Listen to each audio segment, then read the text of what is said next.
Hello and welcome to episode 10 of Creative Genius Not, the podcast for the creative community. So for anybody, it doesn't matter if you're a freelancer, somebody that just likes learning, if you're a business owner, somebody that works in a business. Season 1 of this podcast explored lots of different marketing techniques, from digital marketing to copywriting, brand, and this episode is all about photography. So my name's Kaylee. I am the founder of Koala Marketing, which is a small green marketing agency working with startups and SMEs. Do go over to my website and check it out, www.koalamarketing.co.uk, or give me a little follow on social. My handle on Instagram is koala_marketing_. Nearly forgot that for a second there. As said, this podcast is for the creative community, anybody that wants to come and learn some stuff. This is the last episode of season 1, boo, but don't worry, because we're going to be back we're taking a little bit of a turn actually for season 2, which I should be releasing the first episode of later this week. So if you haven't subscribed already to this podcast, please do. And if you do enjoy what you hear, please rate and review. So without further ado, let's deep dive in. So this episode, I've got the lovely Nadia, who is a personal brand photographer specialising in working with female entrepreneurs and business owners. And this episode is all about telling a story through powerful images.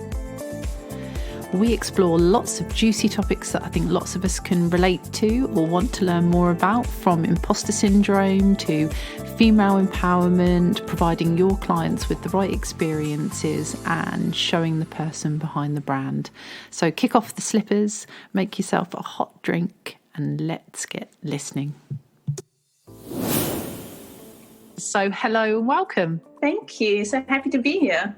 So probably a good kick-off would be just a little bit about yourself and your photography background and your business.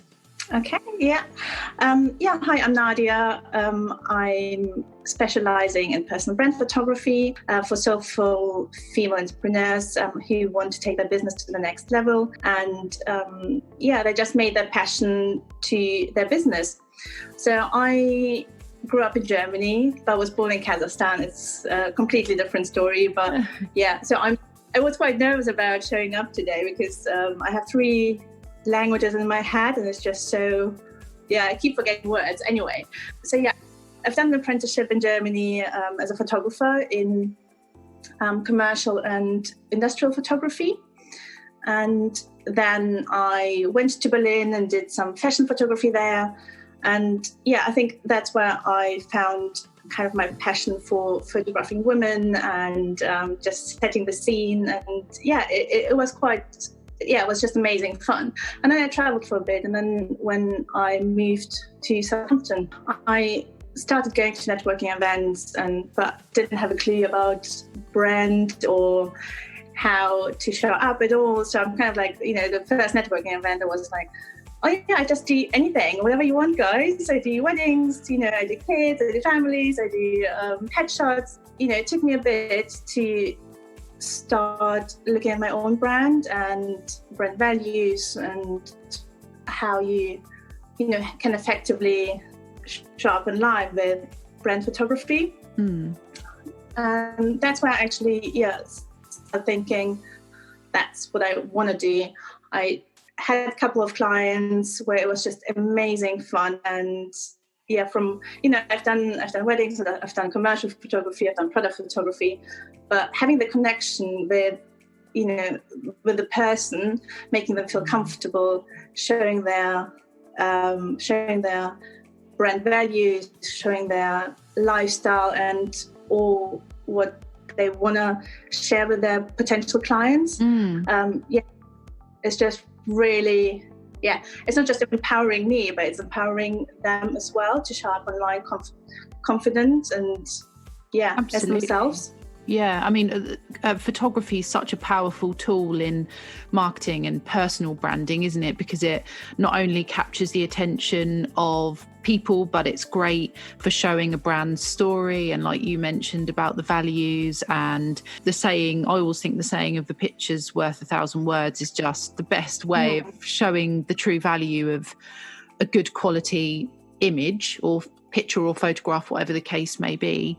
And also it's great for SEO as well, because images can be found. So when people use these gorgeous photographs on their websites or on their social media, then it not only shows that they are a person that cares about quality and attention to detail and shows their values, but it also shows that they care about quality aspect, but also, you know, people do search and find people through imagery now. So I think that's really, really important. Sorry, just to go slightly off piste here. One of my favourite cities in the world is Berlin. So it's just such a great place for creatives. And like, I've been twice and I love it so much. It just feels like there's just an energy there that I just don't think you get in every city. So it must have been amazing to live and work there. I absolutely loved it. So people ask me, do you miss your family back home in Germany? And I'm like, kind of do, but mostly I miss Berlin. I miss the city. I miss the vibe, the energy, as you said. It's, you know, you walk through the streets in the middle of the night and suddenly you find a gallery which is still open and they have a celebrating some artists, you know, you get invited to go in. It's just, it's alive all the time. And it's go back every year. Well, I couldn't go back this year, obviously, but I definitely miss it. It's my favorite city. So please, we can talk about it afterwards if you want any tips or anything. So now we've learned a little bit more about you and your business and how you kind of got into the whole personal branding thing and kind of helping to empower women as well. And I think that's fantastic. So can you talk to us a bit more about why you decided that empowering women and helping them with their personal brand was kind of a good pathway for you? So myself, I quite struggle under imposter syndrome, and I think a lot of us do. And when I started meeting more and more female entrepreneurs, it just became so clear how they just worried showing up as themselves online and just comparing themselves a lot. And I think it's like when you see men coming into a room, they just feel so, you know, they just look confident all the time. You can't put everyone, you know, the same pot, of course not. But it's just, I think, because I know from my own experience, I just wanted every, you know, business owner, female business owner, to have the same experience and just be able to show up online, feel empowered, feel strong, feel confident, and just not being worried every day about like, what are I going to post next? And they start looking at stock images and kind of like start hiding behind those. We invest in people we know, people we like, people we trust, and stock images just don't do the same thing for you, I think, personally. I mean, I don't have anything against stock images. I think putting them in between your own photography and showing you, it's perfect. But just completely stock images, I think it's just going the wrong direction and not attracting clients you're looking for.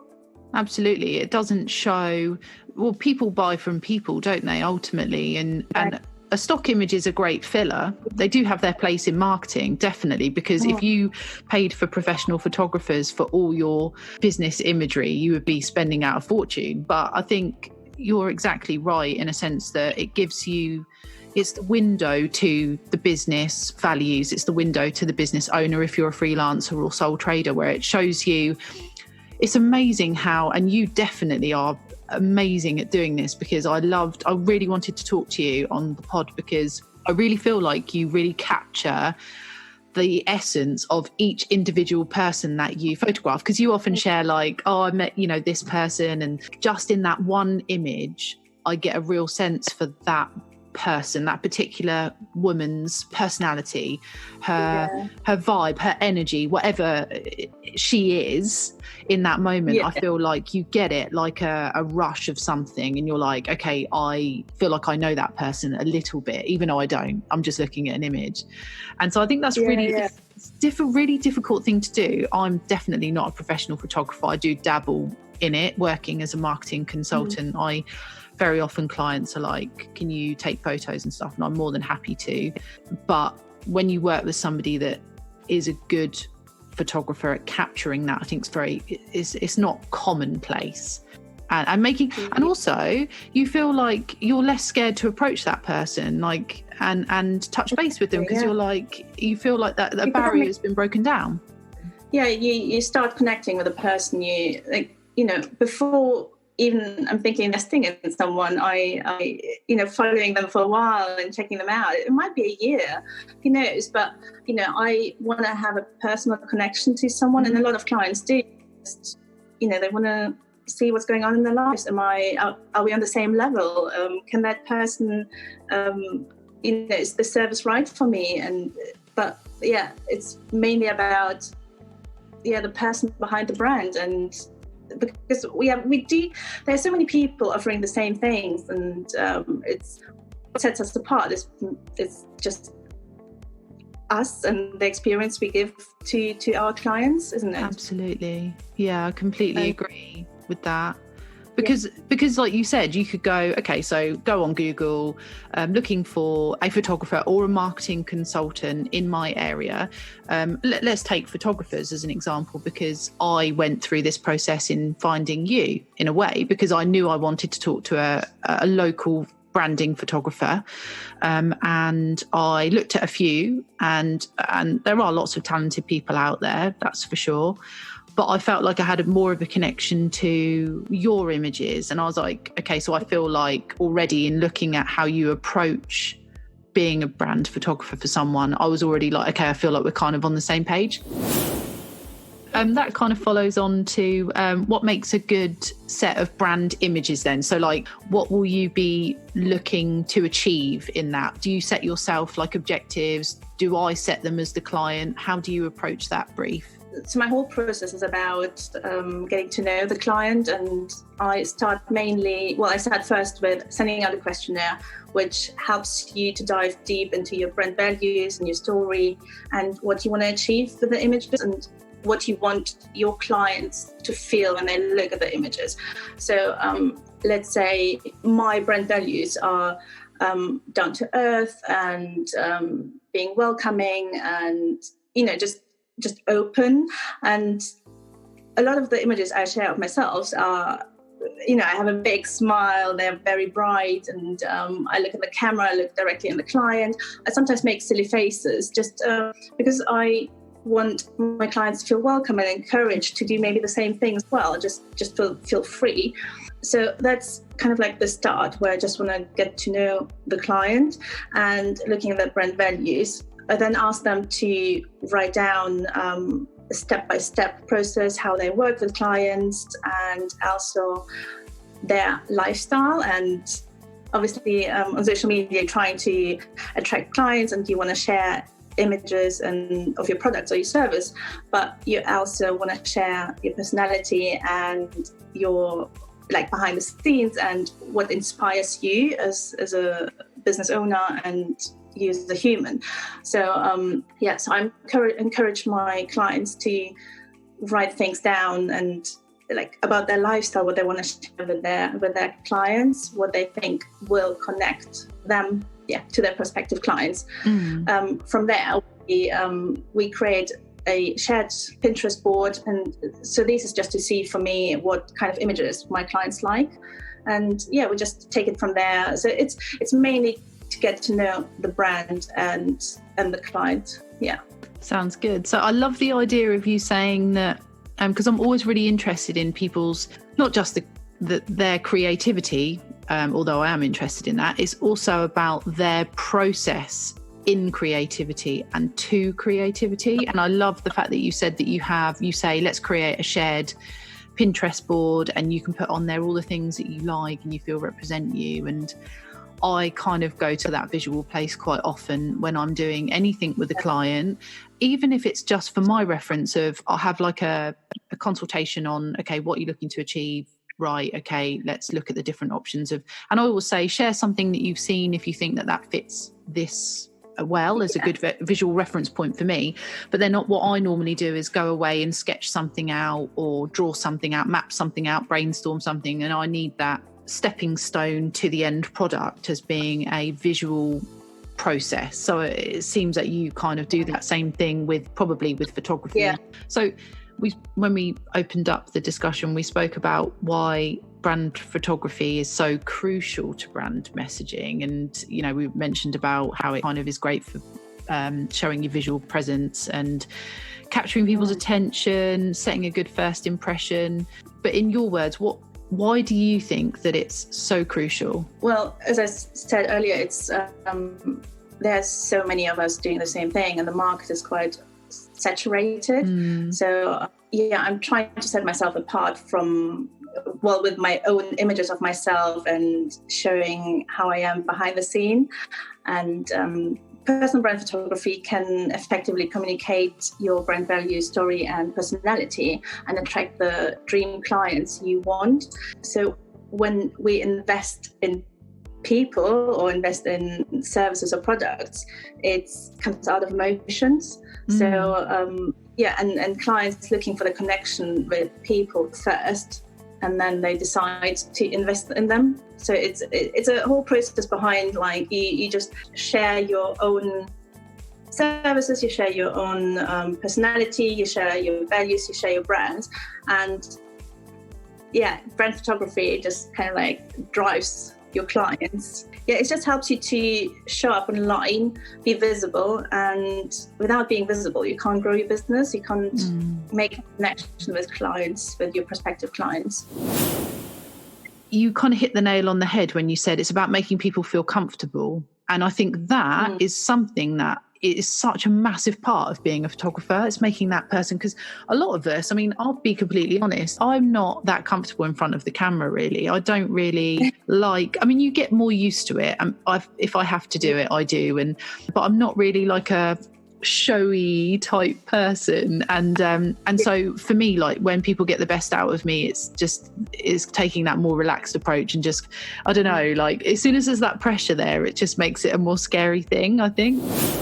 Because I'm sure a lot of other women are the same as me. And like you mentioned about imposter syndrome and thinking, oh, I'm not worthy of this brand shoot. What does female empowerment mean to you? And how do you make people feel comfortable? I try to see the shoot more of a day out with a friend, and going out for coffee, walking around, having a chat.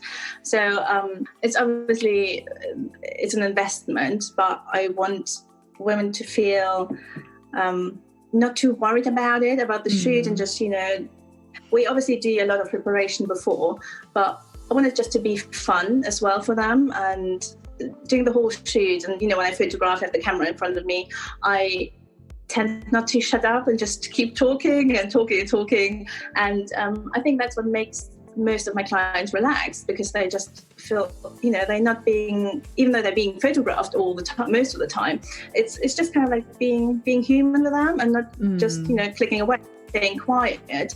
I think that's the worst thing you can do as a photographer. Just, just do something, say to the client, just do something, be natural, but that doesn't give you the natural reaction. So you want to ask questions, you want to, just have fun, and then you get the genuine reactions back and the emotions.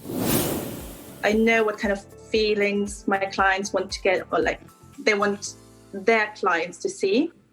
How about when people have like an insecurity, like we all do, don't we? And when a photograph's being taken about you, say there's a part of yourself that you don't like, is there a way around that? Do you try and identify what that might be for that person so that you can try and work around it a little bit? Because obviously it's difficult for you, because sometimes you might not necessarily know these people very well, and you might not know that they don't like their body shape or whatever the case may be. So how do you approach that so that you ensure that the images that you provide to these customers are something they're going to be happy with? So most of the time my customers been really honest and just said, because they want to get obviously the most out of the images, so they just say what they don't like about themselves. So it's either finding the way how they could dress themselves so it's not as visible. So there's a possibility to work with a personal stylist as well, or it's just the way how I'm positioning you as well. So maybe just flattering the angle I guess. Yeah. Or when you in the movement as well, like when you just walk up the road, down the road, you don't look at these things anymore you don't like about yourself. When you get the emotions more, like like you're laughing in the picture, you doing something, you're being photographed, actually doing what you love, you just forget about, and you don't see it anymore, what you in the beginning maybe you didn't like about yourself. When we're being photographed and we do a pose and we smile, have a fake smile, that's what makes us not like about ourselves. It's just like we're looking at things and criticize little bits here and there. But if it's a genuine smile and you're just being happy, you just look at it and you think, oh my gosh, I really, really like my smile right now, because it's just, it's natural. Transform your face. Yeah. So you mentioned on your Instagram about attracting your tribe. So who is your tribe to you, and why is that important, like working with like-minded people? So for myself personally, I probably try to attract similar people who quite relaxed about things, and I like nature, I like cats, dogs. So I when I share photographs of people I felt really connected with, and that's again attracts the people I want to work with, and it's kind of like it's just brings back what you share. It attracts the same kind of people, doesn't it? So that's why I share a lot of images of myself just being happy, smiling, not taking things too seriously, and that's exactly the people I'm connecting with, and that's what I think my tribe is, just women who following their passion, not taking things too seriously. Yeah, I think that's so important. And I recently actually wrote about this. I'd met with a client. It was a new client, and I did the initial sort of kick-off meeting, and I realised that we just weren't a good fit for each other. And so I could have gone along with that. The whole project, they didn't have an issue with me. I don't think that the feeling was mutual. It completely came from my side, where I just thought, we don't mesh. I don't think we mesh well. I don't think our values are the same. And so I could fake it all the way through and give them what they want. But actually, will we enjoy working together, or will I enjoy working with them? Probably not. And will it be harder as a result of that? Absolutely. And I thought, I've got to a point now where I think I'd rather just not do that than do it and pretend to be someone else to deliver it. That's why that question's such a good question, because it is important to work with people and hang out with people, whether it's your friends, all that sort of stuff. Immerse yourself with people that you like hanging out with, like spending time with. There are some shared values. I'm not saying you have to just surround yourself with people that agree with you or anything like that. Obviously, that's not healthy, but people that at least have the same, you have things in common with them. There's no point in working with a really serious client if you're a really relaxed person, corporate and... Yeah, I just, working with someone who just looking for staged images and can't show any emotions and just doesn't the same, vibe back, it doesn't produce what I normally produce, and it's just make me happy. It won't make the client happy, because it just wouldn't match. It just wouldn't work together, I think. It's like you wouldn't pick your friends in that way, would you? They're just there, so they're going to become my best friend, even though we have nothing in common. I don't really like this person very much, but they're just there. So you just wouldn't think about it that way, would you? So you should think about who you want to work with, who you want to spend time with. Even if it is for business, you should think about it in the same way. It's that simple, isn't it, really? I had a really interesting conversation with a guy who I work with sometimes, and he's a developer. he works for an agency, so within a creative environment, but he's more, as a developer, he's more like code brain, his brain works in that way. And he was talking to me the other day. We always have a bit of a natter before we ever talk about work, like, how are you? La, la, la. We were talking about how important it is to be valued. And obviously he works for an agency, and he was telling me about how he's worked for a lot of companies before where he just didn't feel valued. Like if he, for example, wasn't in work one day, they would just outsource it for that day, and they would never kind of, not that if something needs doing, it needs doing, but it was just more like he was just a number or a cog in a wheel, and there was no real relationship between an employer and him.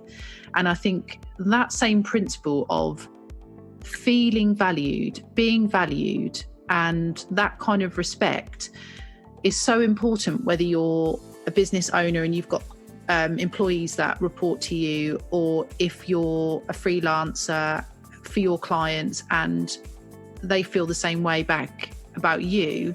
Because without that value, without that relationship, without that connection and that respect, I guess, as well, that's where disconnects happen. And then when disconnects happen, you kind of, I don't know, I feel like that's when things break down, and you're not, there's that fluidity to the process is lost a little bit. And you as a photographer, for someone to come to you and say, love your work, definitely want to work with you, then you already know that, okay, so they know how I work. So I haven't got to pretend to be someone else here. They know what work I produce, so they know what they're going to get. And already you're off to a fantastic start. Like you mentioned, somebody from a really corporate environment contacts you and says, I want some headshots done. But you meet with this person and they've got like zero personality. They're just not aligned with you in terms of values. Then you just know that that's just going to be absolute headache all the way through. We were working on, it was like a full set for a magazine we were building, and they we've been really proud, setting the light beautifully and setting up the props and everything. And they just come back and take these out, do these, and you just look at it at the end, and it's a whole picture just doesn't make sense anymore. And you feel destroyed inside. You think like, it's not going to be the same as what I envisioned, and what would actually work much better than now is just lifeless. And and the low after that, don't you? Yes. So I don't that again. No. See, I will admit I don't have it so much now, because I've got smarter at picking who I work with, and that's kind of the reason why I said no to that work recently, because I knew that was where that was probably going to go, to be fair. It down an avenue where I don't enjoy it. They probably would end up with something they're happy with, because I will always, if I really feel strongly, I will say, well, I would recommend this. But ultimately, if they push back, they're paying for it, so they should have what they want. But I just knew that it would be not something I would be proud of after. And I just think sometimes it's just best to say no to that project and wait for the next project to come along where you think, I'm really excited about this, and this is really what I want to do. Just to use me as an example, how would you recommend telling my story with photographs? Showing the client work and showing the process with the clients, but then again showing your life and snippets of your life and behind the scenes, and you being outdoors, you with your cat, you just make it really personal. Obviously it would take some preparation, longer than that, and just talk properly about what you like, what you dislike, and I recommend always to write down a shot list. If it's Facebook banner or what's called website, just look at the locations we can use. Maybe sometimes an Airbnb could be really helpful. Depends obviously on your home. We could do something in your home, maybe just kind of like cooking, and just showing you as a real person. And Yeah, the whole walking barefoot sounds great. Do you know what? If I could honestly live in flip-flops or barefoot, I probably would. Yeah, if I could, I would just go to the city, onto the bus, barefoot, just walk the park. Yeah.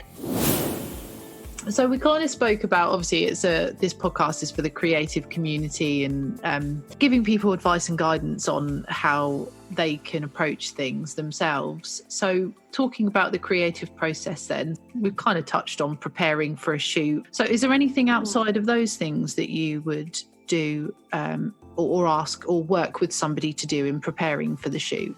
I tend to send a little PDF out and just giving tips about, if you need a haircut, just have it done at least a week before. So like practical tips, I give those out, and I write a lot about it on my blog, and just give loads of tips and tricks and about styling and what to wear, and try not to drink any alcohol a couple of days before, so it makes your less glowing, things like that.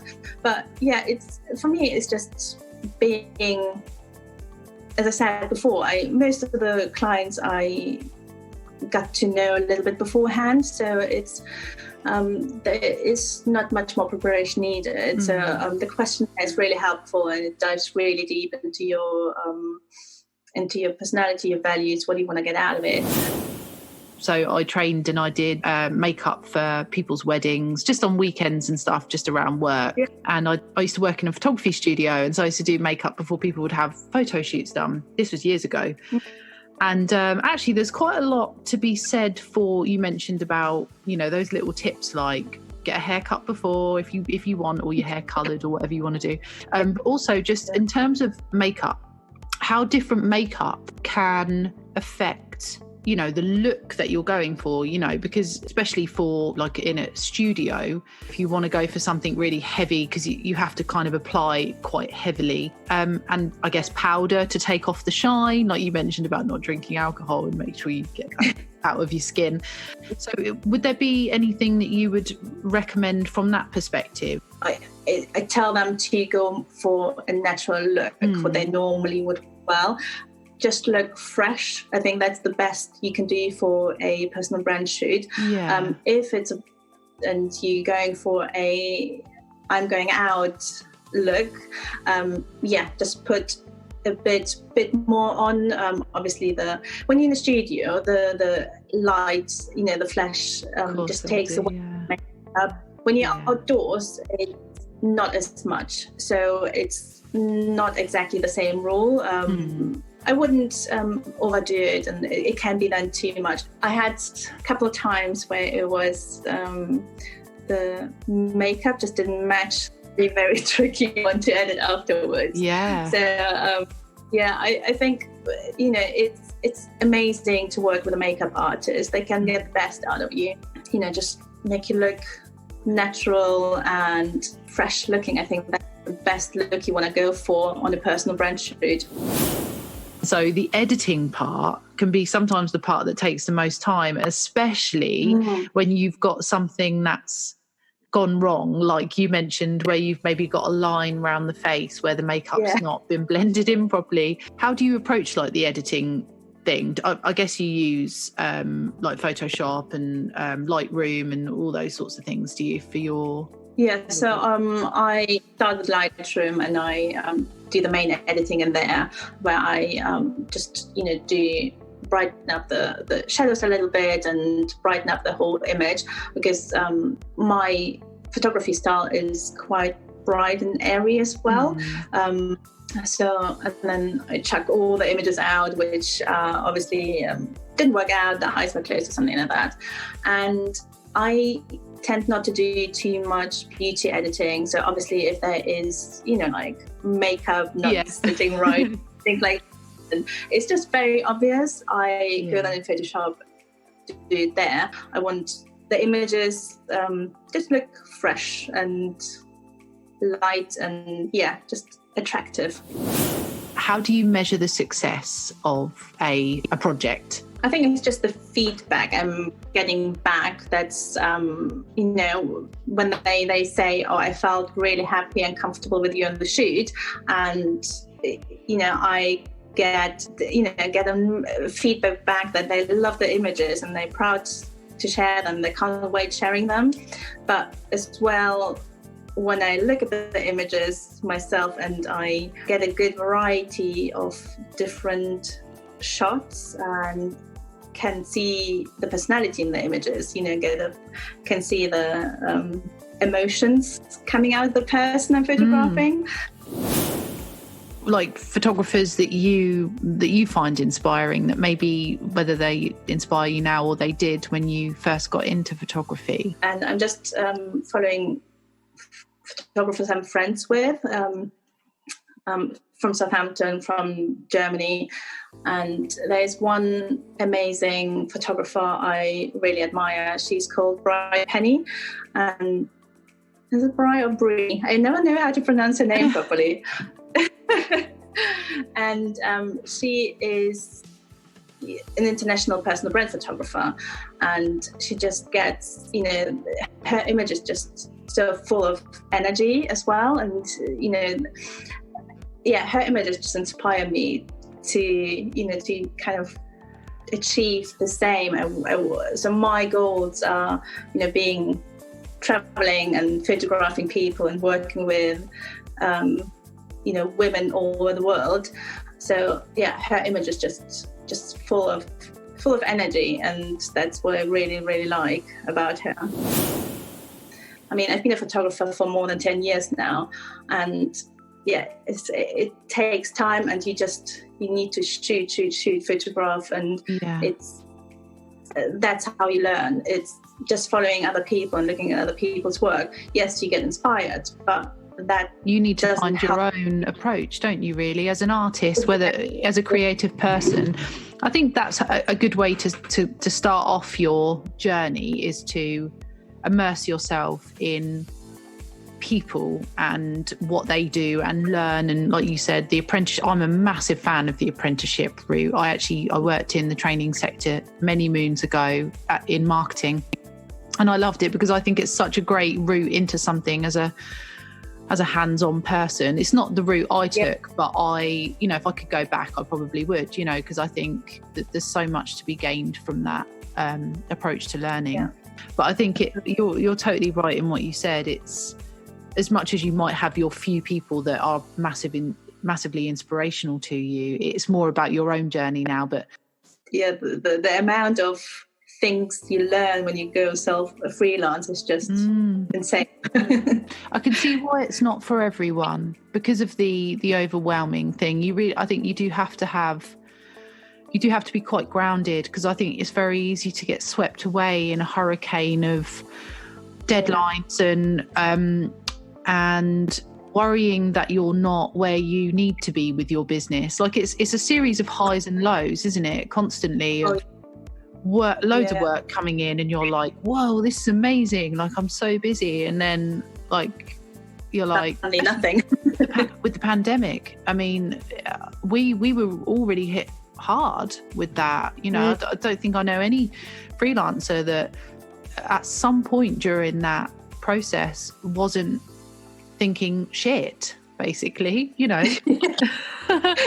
nutshell. Like, what's going to happen here?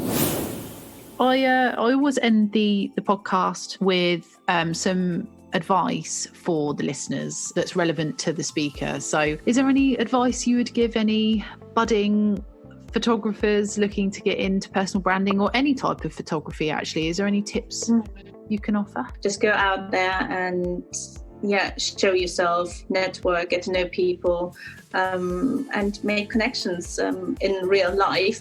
And just don't be afraid to ask people as well for help.